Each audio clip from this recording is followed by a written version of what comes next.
Hello everyone, this is the second workout of the new year, so we are going to start off with some overhead pressing.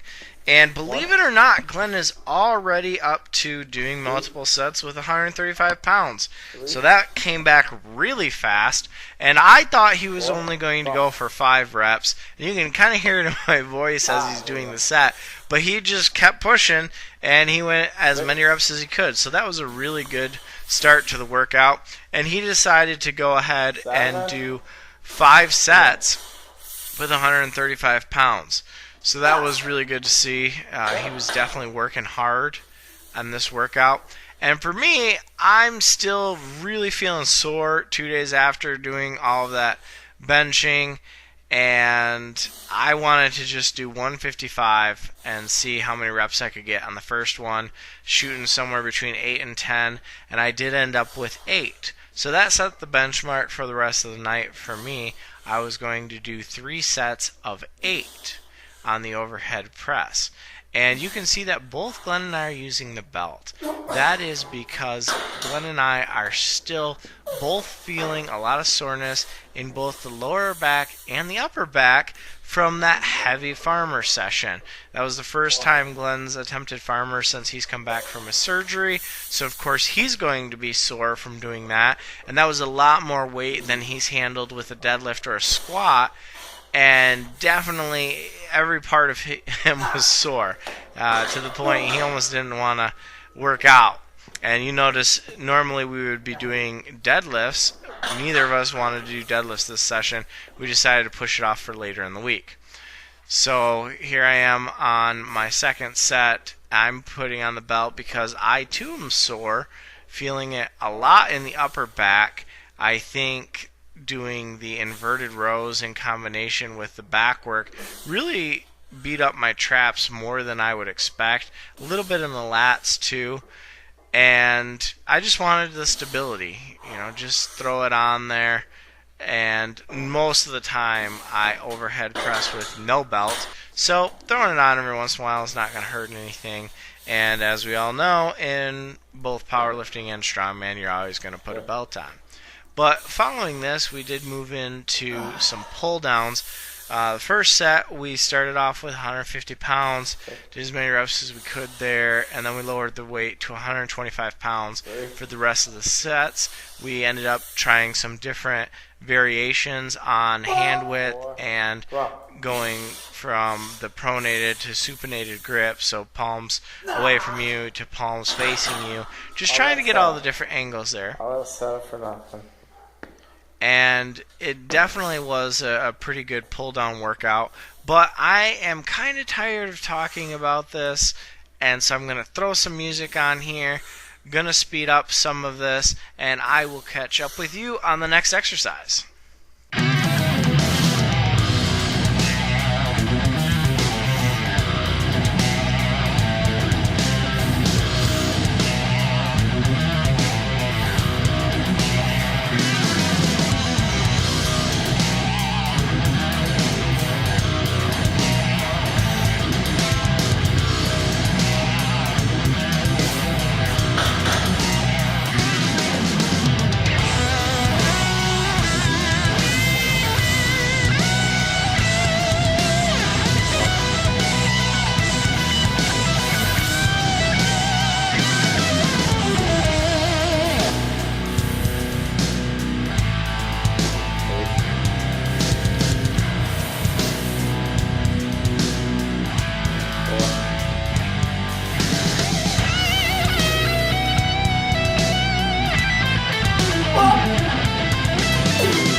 Alright, and I am back. I'm leaving this sped up because we were really trying to do the bodybuilding style pull downs.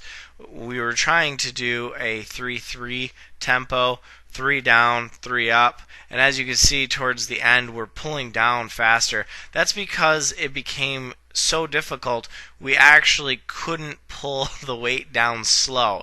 Even though this was fairly light, we weren't taking any rest between this. We're getting quite a big pump, and the idea was just pull it down any way you can and resist it on the way back up as much as you can. Definitely got a good stretch and a good pump in the lats, and I think a little bit of hypertrophy work is definitely going to help, because I would like to do a pull-up by the end of this year. Now this right here, we're getting into, I can't quite call this a military seated press, as my bench doesn't quite go up to, straight 90 degrees.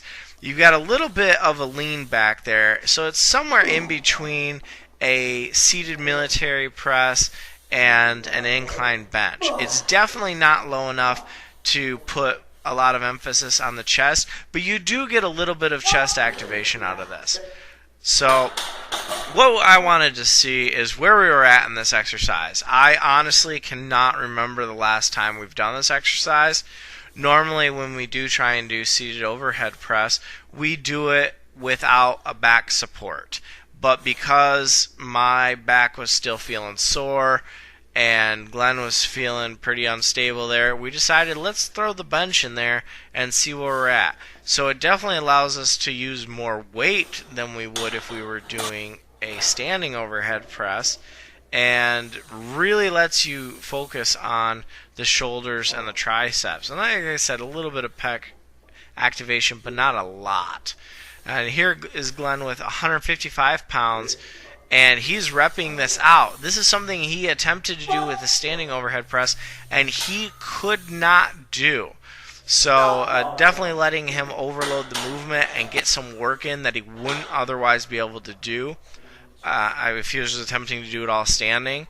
And here's me doing 155. I'm really liking this just because I can focus 100% on the driving motion without worrying about tightening the core or flexing my legs, and no issues with getting my head out of the way. So it really just allowed me to focus on the shoulders and the triceps. Now one of the things that I've noticed, and it is really starting to mess with my head, my triceps are now my failing point for the bench and the overhead press. Now Glenn here with 175 pounds got it for a single, and he should not have done this for a double. He tried, wasn't happening. But back to the tricep comment. Prior to my shoulder injury, if I could get a overhead press or a bench to the position where my triceps became the dominant mover, I could always lock it out. Never had an issue. Now my triceps are actually my failing point. So that is something I've really got to work on. And you can see here as I get it into the range where my triceps is taking over, it starts to slow down. I start grinding it out.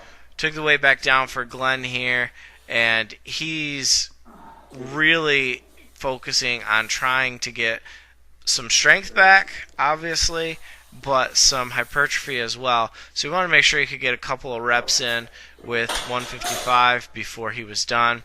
And just for fun, I wanted to try 205. 205 is my standing overhead press 1 rep max. So there was 2, felt pretty good. I thought I could get 3. And look, triceps. My triceps failed me. But that was pretty nice to get 205 for a double on that. I really want to get my overhead press moving over the next year, but I will say that I am very happy that I was able to press 205 again after my shoulder injury before the end of the year, and I've so far hit it for a single twice. So definitely happy to be back at full strength in the overhead press, and I will say that I'm back to where my bench was. So definitely from this point forward, need to keep those moving in the right direction. And here we're trying these awkward high pulley rows. Not quite a face pull. That's not the goal. This is too much weight for a face pull. And then we're doing a high pulley low row. So you're trying to pull the rope into basically your hip socket. That's what you're trying to do. So again, starting with the high pull, making sure my elbows are kept high and I'm pulling to my upper chest, which is a movement that is really hard to do with a low cable. But it's very awkward on this machine because the machine's shaking all over the place and you have to lean your body back the entire time. So it's a balancing act and you got to make sure you're not throwing your body in to move the weight. So you can see my variation of this is a little bit different than Glenn's. I'm trying to keep my arms bent but then pull my elbows back into me. And this is one of the movements that I really feel the lats moving, and it burns like no other. So this and the inverted rows with the dip station are things that I'm going to continue to do to work on my lats, as they are a significant weak point for me. So we wanted to go ahead and both do 3 sets with this, just get as many as we can. Again, we are doing no rest in this entire workout. Glenn goes, I go. That was true for the seated press. That was true for the pull downs, and it's true for this. So that's a new thing for us. Normally, when we are taking our rest periods, we're anywhere from 3 to 10 minutes. It just depends on when we feel like lifting again. You know, we've been friends for a long time, so we're talking about all sorts of stuff. Video games, lifting, movies, other friends, you know, housework. We're just all over the place. So we're trying to really focus, especially when we're trying to do the hypertrophy focused things, to keep those rest periods low. And Glenn wanted to try doing the leg press. As I mentioned, we were pretty sore. Normally we would have deadlifted on Monday. We both decided that it wasn't worth doing. Too much of a risk of injury, and we had done farmer's pulls, which works the similar muscle groups, and it's not going to lead to a loss of strength in the deadlift, so we weren't really concerned about that. So we put Glenn here with 400 pounds, got a couple reps in. And this is something, sorry about the terrible camera angle, but I wanted to try. Single leg press. It's kind of awkward to get your leg in there, but we do not do any sort of single leg work.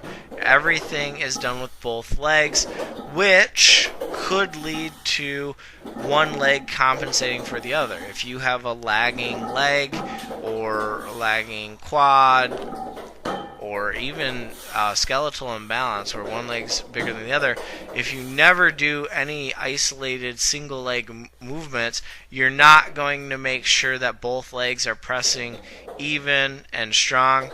One of the things I will say about my right leg, this was extremely uncomfortable.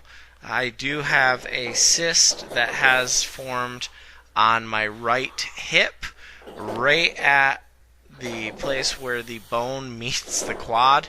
It hurts a lot. It's like giving yourself a lacrosse ball right into the muscle at the bottom of the motion. So it's a lot of pain. I'm going to try and get that removed this year. But until then, I'm just sucking it up and working through it. And then we had Glenn try and do the single leg press as well. And he was starting off, he had some issues. You notice I had my foot halfway off the pad, and he wanted to start with his leg really far down, or his foot far down, which was going to cause his knee some issues. You see there, he ran out of ankle flexibility. And that's the problem that you run in with if you try and push your knees too far over your feet. So he put both legs out there, and he locked it for us and said he was done. So the last thing that we wanted to do tonight was some reverse hyperextensions. As I said, both of our lower backs were feeling kind of out of it, messed up. So we did this and felt absolutely wonderful afterwards. If I would have started the workout with this, I very well could have ended up doing deadlifts today like I was supposed to, but just throwing it back to next week and we will see where we're at. Alright, that is it for this workout. I am trying to get some videos out that are not training logs, but I've had a lot of stuff on my plate, and I'm trying to get around to watching everybody's videos. There's a lot of good content out there, and I'm just really far behind on everything. So thank you everyone who's been watching the videos and offering support. You guys are awesome. And as always, if you want to see something or you want me to change up videos or answer questions, anything like that, just let me know and I will try and get to that as soon as I can. And those of you who don't know, I do have some informational videos. If you go to my playlist, you can see informational videos, fun videos, and those are things that are out there that are actually to help other people. And the fun videos are just if you want a good laugh at me or Glenn. There's some good stuff out there, and that's where I put most of my kids' videos. Alright, go lift something heavy, guys.